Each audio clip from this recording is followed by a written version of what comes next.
নমস্কার। আমাদের আজকের আলোচ্য বিষয় কুম্ভ রাশি, কুম্ভ লগ্ন, সাইন অ্যাকোয়ারিয়াস।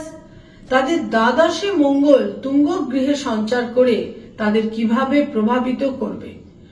কুম্ভ রাশি, কুম্ভ লগ্ন, যারা কুম্ভ রাশির জাতক জাতিকা তারা জানেন তাদের শনি 7.5 ফেজ চলছে এবং তাদের দ্বাদশে একটি চতুর্গ্রহ যোগ যেমন তৈরি হচ্ছে, তার সঙ্গে সঙ্গে এখানে মঙ্গল তুঙ্গস্থ হচ্ছে। মঙ্গল তাদের দ্বাদশে সঞ্চার করছে। নিঃসন্দেহে এটাকে শুভ বলা কিন্তু যাচ্ছে না। এবং তার সঙ্গে সঙ্গে তাদের যোগকারক গ্রহ শুক্র এই চতুর্গ্রহ যোগের সঙ্গে সংযুক্ত হচ্ছে।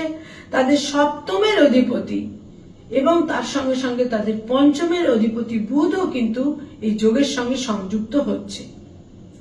বহু ক্ষেত্রেই যেটা দেখা যাচ্ছে সেটা হচ্ছে বহু ক্ষেত্রে কিছু কিছু লস বা হানির যোগ তৈরি হচ্ছে। বিদেশ যাত্রার যোগ প্রবল ভাবে থাকছে। কর্মসূত্রে ভাগ্যান্বেষণে ভাগ্য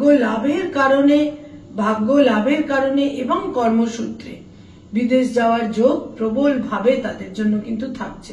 দূরস্থানে, জন্মস্থান থেকে দূরে, গৃহের পরিবেশ থেকে দূরে বিদেশে যাত্রার যোগ বিশেষভাবে থাকছে।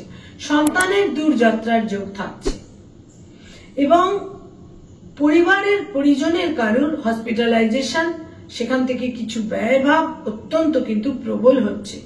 বিশেষ সতর্কতা কিন্তু প্রয়োজন, বিশেষভাবে সতর্ক থাকতে হবে। সর্বক্ষেত্রে কিন্তু অ্যালার্ট থাকতে হবে। কিছুটা বলা যেতে পারে অ্যালার্মিং সময়। যারা কুম্ভ রাশি এবং কুম্ভ লগ্নের জাতক জাতিকা, আকস্মিক চোট আঘাত পাওয়া এবং সেখান থেকে বিশেষ রকমের একটা হসপিটালাইজেশন, একটা দীর্ঘ সময় হসপিটালাইজড হয়ে থাকা ইত্যাদির সম্ভাবনা থাকছে। স্বামী বা স্ত্রীর বিদেশে কর্মলাভ এবং দূর যাত্রার সম্ভাবনা থাকছে। যারা ব্যবসা বাণিজ্য করেন সেখানে ইনভেস্টমেন্ট কিন্তু রং হতে পারে, ভুল হতে পারে। ইনভেস্টমেন্টের ক্ষেত্রে সতর্ক থাকতে হবে। ব্যাড ইনভেস্টমেন্ট হবার যথেষ্ট সম্ভাবনা রয়েছে।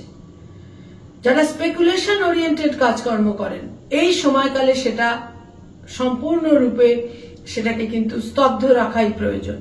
বিশেষ করে আমি বলবো যে 5th ফেব্রুয়ারি থেকে 15th মার্চ স্পেকুলেশন ওরিয়েন্টেড কাজকর্ম করা, গ্যাম্বলিং এর কাজকর্ম করা, ল্যান্ডের কাজকর্ম করা, রিয়েল এস্টেট কাজকর্ম থেকে যথেষ্ট কিন্তু সতর্কতা প্রয়োজন। কুম্ভ রাশি এবং কুম্ভ লগ্নের জাতক জাতিকাকে এই সঞ্চার, এই গোচর বিশেষ শুভ ফল দিচ্ছে না। তবে যারা বিদেশে চলে যেতে পারছেন, বিদেশে যেতে পারছেন, যাদের বিদেশ যাত্রার সম্ভাবনা রয়েছে ব্যক্তিগত ন্যাটাল চার্টে, সেখানে কিন্তু অতি অবশ্যই শুভ ফল থাকছে। কারণ প্রবলভাবে এই সঞ্চার বিদেশ যাত্রার যোগকে কিন্তু তৈরি করছে।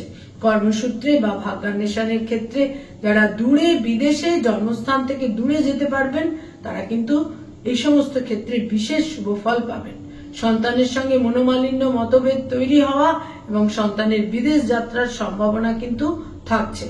কুম্ভ রাশি এবং কুম্ভ লগ্নের জাতক জাতিকাকে বলবো প্রত্যেকটা মঙ্গলবার এবং প্রত্যেকটা শনিবার তারা কিন্তু একদম সাত্ত্বিক আহার গ্রহণ করুন এবং ভেজ এবং ভেজিটেরিয়ান খাদ্যাভ্যাসের মধ্যে নিজেদের রাখুন। তাহলে কিন্তু বহু ক্ষেত্রে শুভ ফল পাবেন এবং কোনো ক্ষেত্রেই লস অফ টেম্পারকে একেবারেই কোনোভাবেই ইন্ডালজ করা উচিত নয়। লস অফ টেম্পার কিন্তু বিপুল হানি এনে দিতে পারে এবং দ্বিতীয় যেহেতু তাদের রাহু থাকছে এবং অষ্টমে দ্বিতীয় এবং অষ্টমে রাহু কেতুর অবস্থান, কিন্তু এই দ্বাদশের মঙ্গল তাদের কিন্তু কোনোভাবে আইনি সমস্যা, লিটিগেশন, আইনি সমস্যা, পুলিশি ঝামেলাও কিন্তু এনে দিতে পারে। বি কেয়ারফুল, অ্যালার্মিং সময় তাদের জন্য। নমস্কার।